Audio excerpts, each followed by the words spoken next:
Son las 7 de la mañana, 4 minutos. Nos acompaña hasta ahora el doctor Carlos Álvarez, médico infectólogo, coordinador de estudios clínicos de COVID-19 ante la OMS. Comentábamos un poquito más temprano un mensaje que había puesto el doctor Carlos Álvarez temprano, en la madrugada, en su cuenta de Twitter, a propósito del anuncio de la Organización Mundial de la Salud que publica la definición de la condición clínica post-COVID, que es una afección posterior al COVID-19. Muchas personas han reportado que quedan con algunas secuelas, pero ya se trata, dijéramos, de identificar y ver qué tratamiento se le debe dar a estas afecciones posteriores al COVID. Por eso queremos que nos ayude a entender un poquitico este llamado que se está haciendo desde la Organización Mundial de la Salud. Doctor Carlos Álvarez, bienvenido, muy buenos días.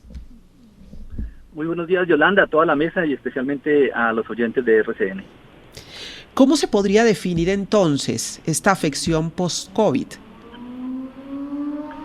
Sí, mira, Yolanda, lo que estamos normalmente acostumbrados a ver es que cuando la persona se infecta por el virus, el SARS-CoV-2, el que causa la COVID-19, normalmente hay personas que tienen o están asintomáticas o tienen síntomas leves, o algunos ya sabemos que moderados o graves, pero la mayoría recuperan a las 4 semanas, es decir, después de 4 semanas casi que desaparecen esos síntomas. Sin embargo, algunas personas, que no es un tema menor, casi hasta el 10% pueden permanecer con algunos síntomas, algunas veces inespecíficos y otras veces mucho más sofisticados, por más de 3 meses, caracterizados por normalmente fatiga, algunas veces puede tener algunas condiciones de dolores musculares, articulares, pérdida o alteraciones de la memoria, cambios del estado de ánimo, para poner en el contexto algunos de ellos, o también que no recuperan el olfato y el gusto tan rápidamente, o que cambian la sensación del gusto del olfato al que tenían previamente. Eso lo habíamos visto en algunos de nuestros pacientes y en el mundo se ha visto esto, ya está descrito.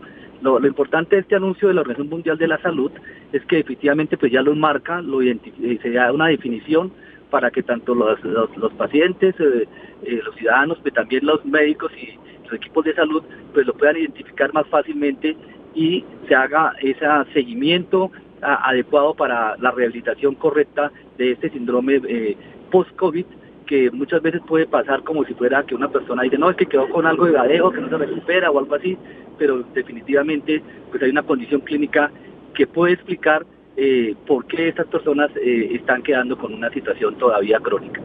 Doctor Álvarez, es que este fenómeno realmente es muy difícil de entender, pero ¿por qué a unas personas les da gadejo, como dice usted, y otras pierden el olfato y pueden durar meses sin olfato? ¿Se sabe qué causa cada una de esas secuelas y si algunas pueden ser permanentes? Por ejemplo, ¿la pérdida de olfato podría ser permanente? Sí, una muy buena pregunta. En realidad, cada persona o cómo el sistema de defensa del cuerpo interpreta la llegada del virus, cómo lo maneja, hace que esa respuesta clínica pues, sea diferente, ¿no? De que una persona ni siquiera hace síntomas y otra persona puede terminar en cuidado intensivo. Y así ocurre con algunas de las secuelas. Entonces sabemos algunas que en el caso que comentas de las alteraciones del gusto del olfato, algunas veces hay daños en las células nerviosas que hacen esta transmisión, el olfatorio, y quedan con un daño permanente. Otras personas se recuperan parcial o completamente. Hay partes de las razones, porque ya conocemos algunas, pero muy pocas, y parte también de lo que se viene ahora es también entender, interpretar y seguir haciendo investigación en estos temas para poder predeterminar de pronto, hasta donde sea posible, qué personas pueden llegar a evolucionar a este síndrome post-COVID.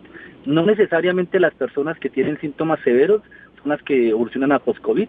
Hay personas que tienen síntomas leves, que no tuvieron que estar hospitalizados, y que desafortunadamente, a pesar de que son síntomas leves, se perpetúan en el tiempo. Ahora, doctor Álvarez, ¿puede ser, determinante, incluso fatal, una afectación post-COVID que termine derivando, por ejemplo, en otra enfermedad, en otra consecuencia? Sí, es posible que algunas de estas secuelas pueden llevar a que la persona tenga unas complicaciones más serias que aquellas personas que no lo tuvieron. Sabemos, por ejemplo, que después de la... Doctor Álvarez, ¿nos escucha? Parece que hemos perdido la comunicación lamentablemente con el doctor Carlos Álvarez, que es médico infectólogo, coordinador de estudios clínicos de COVID-19 ante la OMS. Nos está contando detalles de esto que ha definido la Organización Mundial de la Salud como si lo podemos llamar síndrome, en fin, pero es post-COVID, la situación post-COVID de algunos de los pacientes que quedan con secuelas, desde secuelas muy leves o muy sencillas hasta cosas muchísimo más complicadas. En algunas personas se demora en retornar el olfato, el gusto, hay cambios en el olfato o en el gusto, tienen problemas por dolores musculares, por pérdida de memoria, fatiga constante. Hay personas que dicen, se me acaba la pila a las 11 de la mañana y allí quedo. Hay caída del cabello también, hay problemas de la piel, en fin, muchas reacciones que son múltiples y son diversas porque cada persona responde de manera distinta al virus.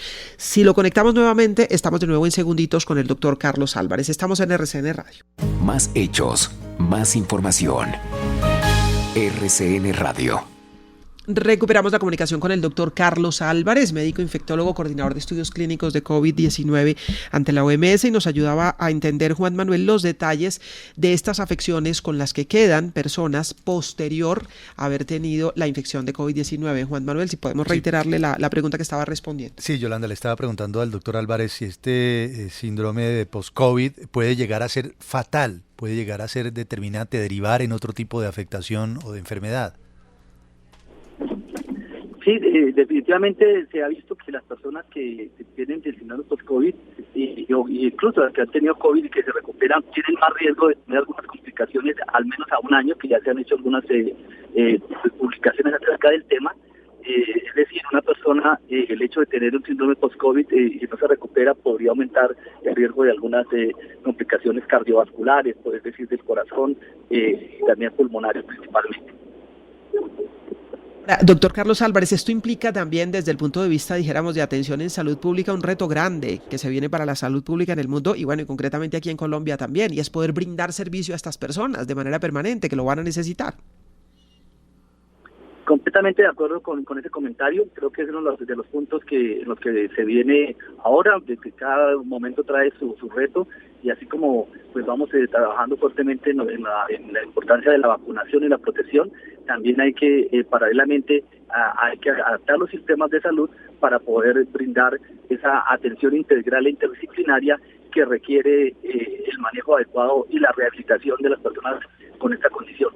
Porque justamente esa condición, ese manejo adecuado, esa rehabilitación que se haga, pues es lo que va a hacer que las personas se les perpetúe a largo plazo o haya una recuperación a su vida normal y laboral en un tiempo menor o en un tiempo más rápidamente posible. Doctor Álvarez, un poco redundando en la pregunta que le hizo Juan Manuel, por ejemplo, una persona que tiene y no sabía, digámoslo, como síntomas de inicios de Alzheimer o de alguna forma de demencia senil, si queda con este tipo de secuelas de problemas de memoria, ¿esto puede agravar o intensificar el ritmo de la enfermedad? Sí, es una posibilidad. El ejemplo que colocas es un ejemplo concreto en que podría pasar, en que una persona al tener una situación de post-COVID con alteraciones de memoria, podría acelerar el proceso que ya tenía de su enfermedad de base. Igual podría ocurrir con otras enfermedades en el cual una persona pues tenga un riesgo, por ejemplo, para hacer infartos, y porque es diabético, porque tiene obesidad, porque tiene el colesterol alto, y el hecho de tener COVID o tener síndrome post-COVID podría también aumentar otro factor de riesgo adicional a facilitar que pueda ocurrir una situación compleja. Doctor Álvarez, entendiendo que los estudios de COVID y post-COVID están en camino, es decir, que estamos entendiendo el virus en la medida en que ha venido atacando el mundo y sus consecuencias también, la Organización Mundial de la Salud establece cuánto pueden durar estos síntomas, algunos específicos se ha dicho, pero ¿ya está establecido eso o todavía estos estudios en curso nos dicen que no sabemos? Es decir, que esas reacciones posteriores pueden durar años eventualmente. Yo creo que uno de los puntos importantes del anuncio de esta semana de la definición de post-COVID es que justamente nos va a permitir objetivizar a todos los médicos en el mundo cuándo una persona realmente está con post-COVID, cómo es la orientación, y de acuerdo a esto también de empezar a analizar la misma evolución y cuánto es la duración de estos cuadros clínicos. Lo que sabemos de antemano es que más o menos el 10% de las personas han tenido COVID, después de 6 meses tienen alguna de estas sintomatologías que acabo de nombrar, y otras que pues, no puedo nombrarlas todas, y probablemente también al año pues hay un gran porcentaje que ya se ha recuperado, pero ese porcentaje, por lo menos en una serie de pacientes de la República de China, pues muestran que pueden estar al año todavía un 3 o 5% de personas con síntomas que pues, permanecen. Que permanecen y se alargan en el tiempo. Doctor Álvarez, finalmente, posibilidades de pico de pandemia, cambiando un poquito de tema, en las próximas semanas, ¿todavía se mantiene la alerta?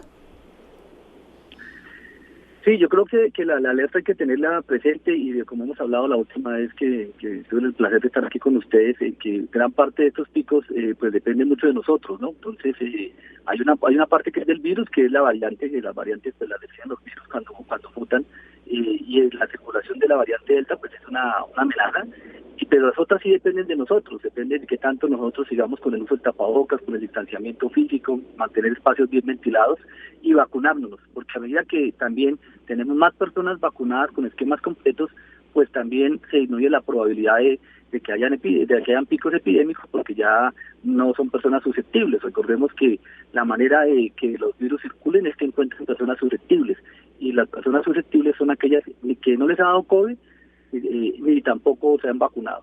Entonces también es un llamado muy fuerte ahora que empieza la semana de receso, en que especialmente vamos a interactuar con otras personas, la importancia de mantener las medidas de autocuidado, y que cada uno de nosotros podamos invitar a las personas que por alguna razón no se han vacunado, no han completado sus segundas dosis, para que las hagan, ya que ahora hay las vacunas. Pero obviamente alguien puede decir, bueno, es que no habían vacunas. Bueno, pues ya llegaron las vacunas, lo segundo que nos ha hecho el gobierno nacional, y pues justamente es el momento para vacunarnos todos. Seguir insistiendo en la vacunación. Doctor Álvarez, muchísimas gracias. Con mucho gusto. Carlos Álvarez, médico infectólogo, coordinador de estudios clínicos de COVID-19 ante la Organización Mundial de la Salud en Colombia, y nos habla de esta definición que ha hecho ya la Organización Mundial de la Salud sobre la situación post-COVID de algunos de los pacientes que se quedan con síntomas largos de varios meses, síntomas que pueden ir desde la fatiga hasta la pérdida de memoria, algunas reacciones neurológicas, dolores musculares, pérdida que se queda durante largo tiempo del gusto, del olfato, o cambios en la manera como saben las cosas, cómo se percibe también el olfato, en fin. Muchas consecuencias que tiene el COVID-19 y que tendrán que ser atendidas también por el sistema de salud en Colombia y en el mundo.